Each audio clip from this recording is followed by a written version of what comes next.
The wind clawed across the plains like a living thing, dragging dust and dry grass through the dying light of evening as the rancher reined in his horse at the edge of the arroyo. Silas Crow had ridden these lands for over 20 years, long enough to know when the earth itself felt wrong. The sky had turned the color of old blood, stretched thin over the horizon, and the silence carried weight. Not the peaceful kind, the kind that pressed against a man's chest and warned him that something terrible was nearby. He had been riding back from the south pasture when he heard it. A voice. Faint at first. A woman's voice. Broken. Desperate. "Please. I'm begging you." It drifted on the wind, weak but unmistakably human. Silas froze in the saddle. No homestead stood for miles. No town, no trail. And no woman had business being alone out here at sundown. Every instinct told him to turn back. Men who ignored their instincts, on the frontier usually, ended up bones bleaching under the sun. But the voice came again, closer now, cracking with fear. "Please, don't leave me here." Silas swung down from the horse, his boots crunching against the gravel, and followed the sound into the arroyo. Shadows stretched long between the rocks as he climbed down, revolver loose in his hand. That was when he saw her. She lay half-buried beneath a fallen mesquite, dress torn, face smeared with dirt and blood. Her dark hair clung to her cheeks, and her eyes, God help him, her eyes locked onto his with pure terror. "They're coming back," she whispered. "Please, I'm begging you." Silas knelt beside her, heart hammering. She was young, too young to be dying in a dry ditch like this. "Who did this to you?" he asked, scanning the ridge above them. She shook her head, tears cutting lines through the dust on her face. "If you help me, they'll kill you." Silas had heard that warning before, in different forms. He ignored it every time. He slid his arm beneath her shoulders and felt how light she was. Too light. She flinched when his hand brushed her side. "Easy," he murmured. "You're safe now." She let out a sound that was half laugh, half sob. "No one's safe out here." As he lifted her, his fingers brushed against something hard beneath the torn fabric near her ribs. Not bone, not flesh. Something hidden. Something wrong. She gasped and grabbed his wrist with surprising strength. "Don't!" she whispered. "Please." Silas hesitated. He'd learned long ago that secrets on the frontier could kill faster than bullets. But he also knew that leaving her here would damn him worse than hell. He carried her up the arroyo and laid her gently near his horse. Her breathing was shallow, every rise of her chest a struggle. "What's your name?" he asked. "Elena," she said after a moment. "If you leave me, tell no one you saw me." That made his blood run cold. Before he could answer, hoofbeats thundered in the distance. More than one rider. Elena's fingers dug into his sleeve. "They found me," she whispered. Silas didn't think. He grabbed the reins, hauled her onto the saddle in front of him, and mounted in one fluid motion. He kicked the horse hard, sending them racing west as gunshots cracked behind them. Bullets snapped through the air, kicking up dust. Elena screamed and buried her face against his chest. Silas rode like a man chased by the devil himself, pushing the horse past its limits until the sound of pursuit faded into the wind. By the time the Crow Ranch came into view, night had fallen fully, stars cold and distant overhead.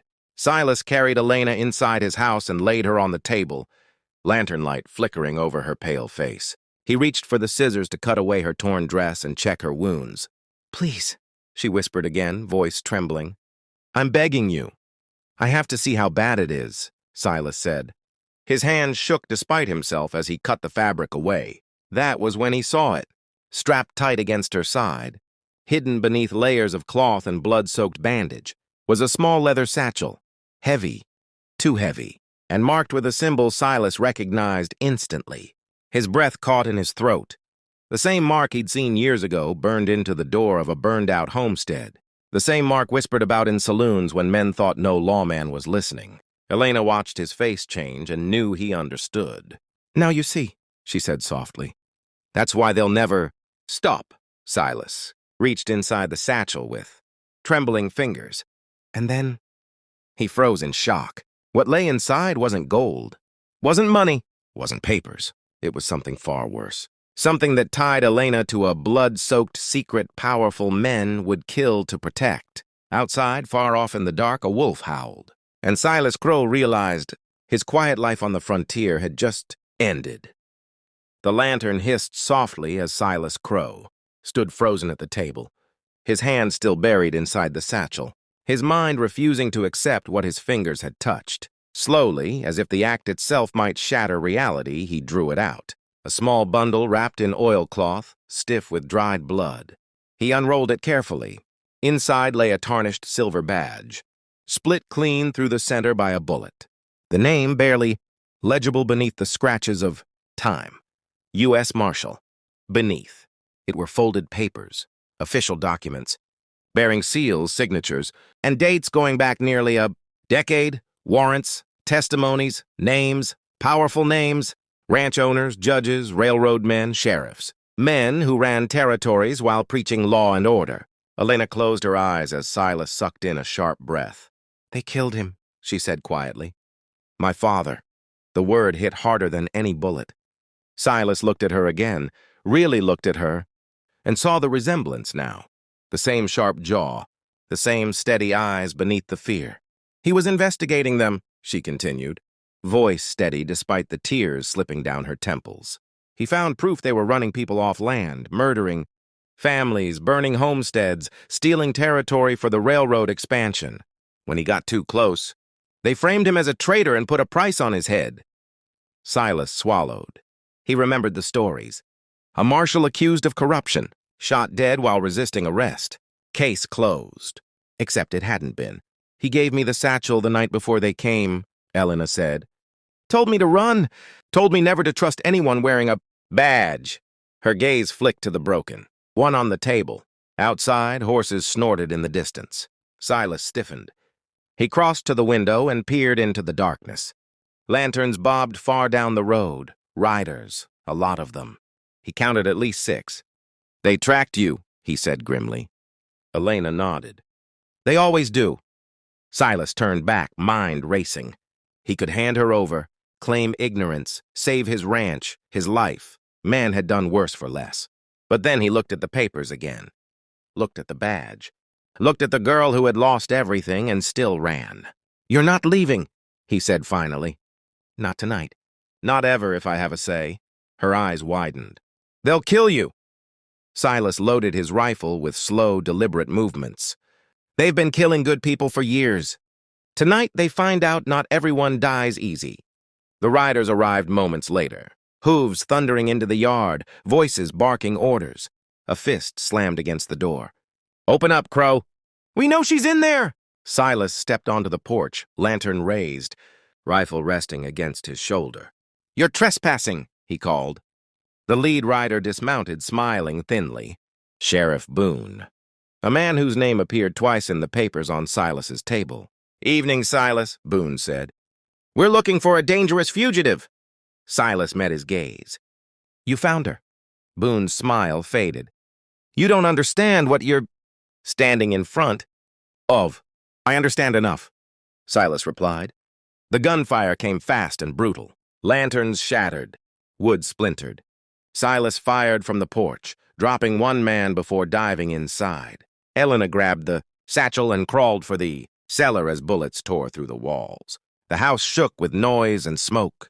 Silas fought like a man possessed, every shot fueled by years of buried regret for times he'd looked away. When the firing finally stopped, silence returned heavier than before. 3 bodies lay in the yard. The rest had fled. Silas staggered inside, bleeding from a shallow wound in his arm. Elena rushed to him, hands shaking. "We have to leave," she said. "Now." They rode before dawn, pushing hard toward the mountains where law held less reach. Days later, exhausted and hunted, they reached a small settlement where an old friend of Silas still believed in justice. The papers were copied, sent east, sent north, sent anywhere truth might survive. Weeks passed. Then months. Men were arrested. Trials followed. Names fell like dominoes. Boone was hanged. The railroad deal collapsed. The land returned to the families who'd bled for it. Silas watched from the edge of town as Elena stood before a grave marked with a simple stone. Her father's badge rested beside it, whole again in spirit, if not in metal. "What will you do now?" Silas asked. She looked at him, no longer afraid. Finish what he started, Silas nodded. He'd known the answer already. Some years later, travelers spoke of a ranch that took in the lost and hunted, a place where truth mattered more than money. And when asked who ran it, the answer was always the same: a rancher who once reached inside a satchel and froze in shock. If you stayed till the end, you're exactly the kind of listener this channel is made for. Subscribe to Wild West Archives for more untold stories of justice, sacrifice, and survival from the American frontier. These stories live only if you're here to hear them.